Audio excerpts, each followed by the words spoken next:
nikiamka asubuhi mimi siendi shuleni. Watoto wake wanaenda shule lakini mimi naenda kibaruani bana. Nitakwenda mazege mawe huko. Ili mradi tu nipate pesa tu kununua kalamu darasani. Kwaje?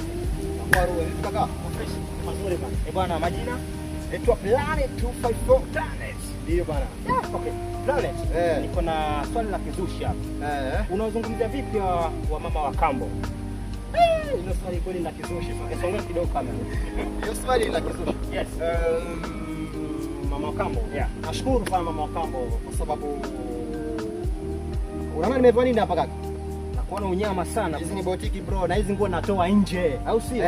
Sasa isingekuwa mama wa kambo singefika hii level bro. Yeah. Mama wa kambo nashukuru sana kwa sababu ni mtu ambaye ameshaniamsha akili. Ameniamsha macho nione mbele ni wapi. Yeah. Mimi nimeishi kwenye nyumba ya mama wa kambo bro.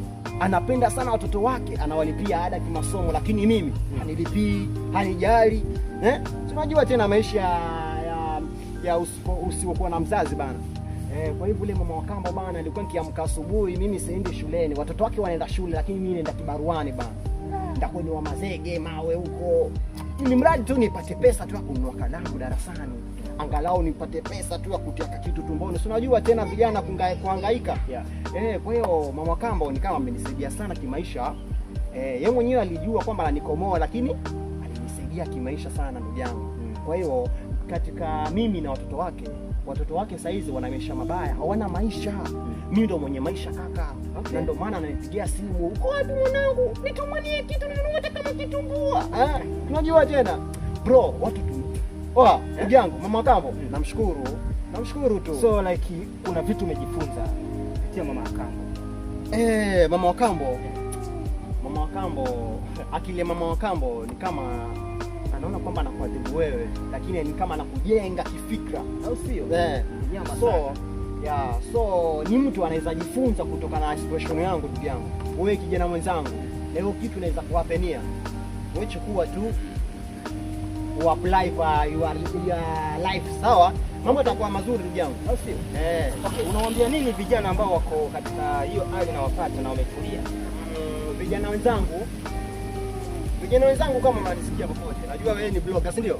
Yeah. So vijana wenzangu, pambaneni bana.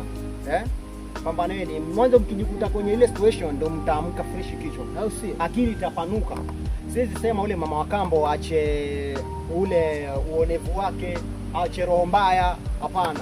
Pale ni mahali ambapo ule mama anakuprune, yani unakuwa unamea fresh kabisa, anakujenga na kuwa fit kabisa. So vijana wenzangu mkijikuta katika situation, apply hiyo situation yangu venye nimepitia. Nimepambana vya kutosha bana mpaka maisha unyama sana. Nyama bana, najikuta sasa najipata mahela.